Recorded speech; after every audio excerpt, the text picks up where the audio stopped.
खरडी road के फलक hall की नजीब मुल्ला की प्रचार सभा में मौलाना की जोशीली तकरीर, किससे की नजीब मुल्ला की तुलना, सुनिए।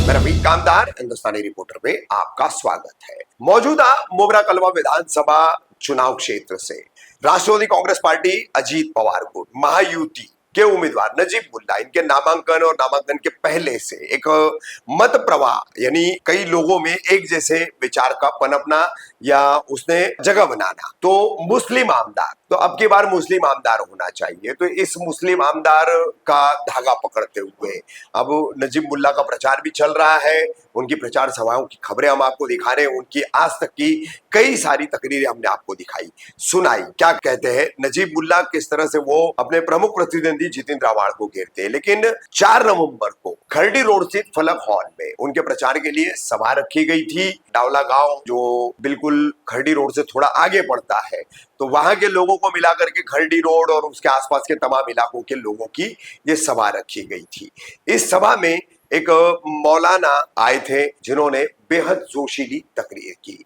हम पुष्टि नहीं कर सकते, पता चला है कि मौलाना फैज उनका नाम बताया जाता है, मगर ये मौलाना रुके नहीं, चले भी गए इस तकरीर के बाद। और इन मौलाना नजीब मुल्ला को युवाओं की कायद, नौजवानों का कायद, नौजवानी में कायद करने वाला एक बुर्दबार जो है लीडर बताते हुए किस तरह से नजीब मुल्ला का समर्थन करना चाहिए, क्या उसकी वजह है, किस तरह से उन्होंने तुलना की है, इस बारे में सुनिए।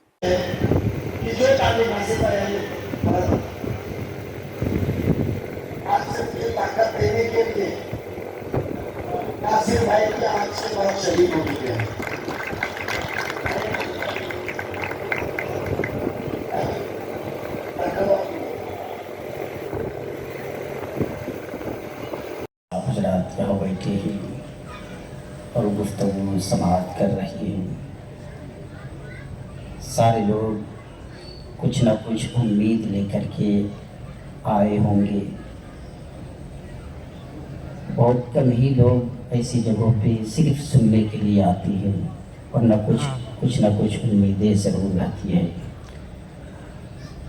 और इस प्रोग्राम से आज मैं ये मैसेज, ये पैगाम आप हज़रात को देना चाहूँगा कि आली जनाब मोहतरम नजीब मुल्ला भाई, इनको देख करके आज बूढ़े तो बूढ़े, नौजवानों का सीना 56 इंच से ज़्यादा चौड़ा होता हुआ नजर आ रहा है। और काफी अरसे से इंतजार था। कौम और आवाम को जब भी प्यास लगी है तो उसकी प्यास की तिश्नगी उसी वक्त बुझती है जब कोई सच्चा कायद आकर के मैदान में खड़ा होता है।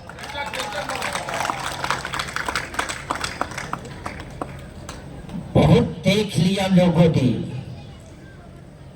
कि मैदान में आने वाले बहुत सारे लोग आए,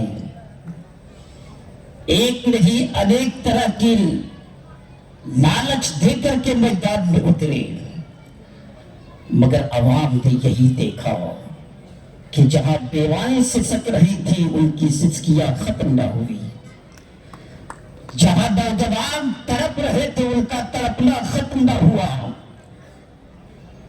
जहां बूढ़े और बूढ़ी माएं तड़प रही थी उन लोगों का पुरसाने हाल कोई लेने वाला नजर न आया।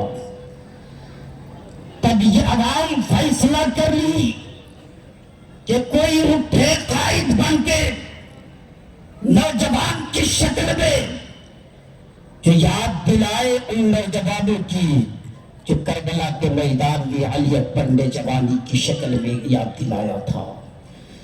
दीबर की धरती पे मोहम्मद बिन कासिम ने ललकार कर कहा था कि हम एक कौम का साथ देने के लिए तैयार नहीं है, जिस कौम पे जुल्म होगा हम उस कौम के साथ देने के लिए तैयार। आपको वो तारीख, वो हिस्ट्री याद होगी दीवन की धरती पे जब राजा दाहिर ने एक खातून एक लड़की पे जुल्म किया था और उस खातून ने अपने लहू से अपने खून से खत लिखा था और हज्जाज बिन यूसुफ की बारगाह पे भेजा था कि तुम्हारी हुकूमत है, तुम्हारी सल्तनत है, अगर तेरी हुकूमत में मेरी इज्जत और आबरू पे हमला हुआ तो कल कयामत के मैदान में मैं तेरा गिरबान पकड़ूंगी। हज्जाज बिन यूसुफ खत पढ़ रहा था, उसी के सामने 18 साल नौजवान मोहम्मद बिन कासिम उन्हीं का भतीजा खड़ा था।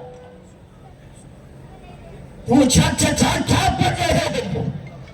कहा एक खत आया है दीवन की धरती से, उस खत को मैं पढ़ रहा हूँ। कहा पढ़ लिए? कहा हाँ पढ़ लिया। कहा आगे का क्या इरादा है? कहा मेरे पास इतनी ताकत नहीं है, मेरे पास इतनी कुव्वत नहीं कि राजा दाहिर से मैं टकरा सकूं, इतनी ताकत नहीं कि मैं राजा दाहिर से मुकाबला कर सकूं। 18 साल नौजवान ने खत अपने हाथ में लिया और कहा चचा आपके अंदर ताकत न है ना सही, आपके अंदर कुव्वत न हो ना सही, आपका 18 साल भतीजा अकेले लड़ने के लिए तैयार है। आज मोहम्मद बिन कासिम की तारीख पढ़िए और अली जनाब नजीबुल्लाह भाई को निगाहों के सामने रखिए। उस मोहम्मद बिन कासिम ने जाकर के जामा मस्जिद की दहलीज पे ऐलान किया था कि कितने लोग मेरा साथ देने के लिए तैयार हो।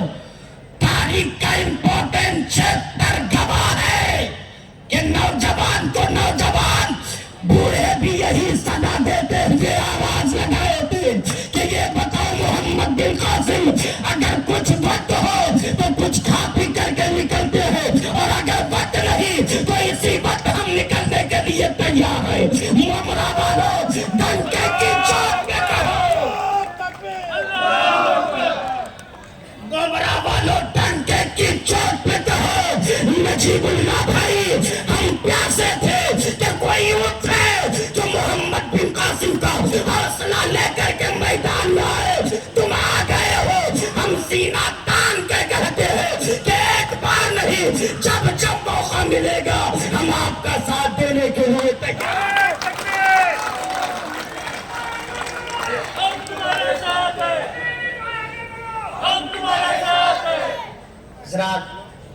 बहुत तीन वक्त निकाल कर मैं यहाँ आया और बहुत लंबा सफर आज ही रात में मुझे करना है। इंशाअल्लाह दोबारा मुलाकात होगी और दोबारा मौका मिलेगा।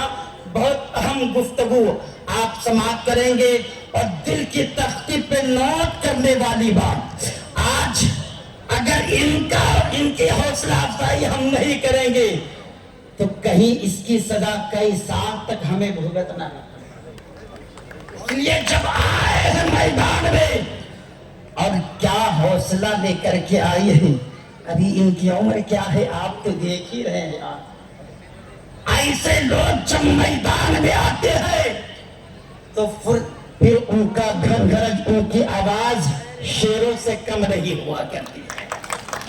डंके की चोट पे कह देना कि हम कुछ भी नहीं देखेंगे, एक नौजवान की शक्ल में हमारा कायद बन के आया है, हम कुछ नहीं देखेंगे किसने कितना काम किया है, वक्त हमने बहुत दिया है। अभी तक तो हम सुनते आए थे कि उल्टी गिनती शुरू हुई है, अब हम उल्टी घड़ी शुरू कर ना, समझ गए ना? इशारा काफी है, अब सीना तान कर इनसे कांधा से कांधा मिलाइए। रिजल्ट बहुत जल्दी आपकी निगाहों के सामने आएगा कि जो हौसला लेकर के आए हैं उससे कहीं ज्यादा ये कौम की खिदमत करते हुए नजर आ रहे हैं। अस्सलाम वालेकुम व रहमतुल्लाह।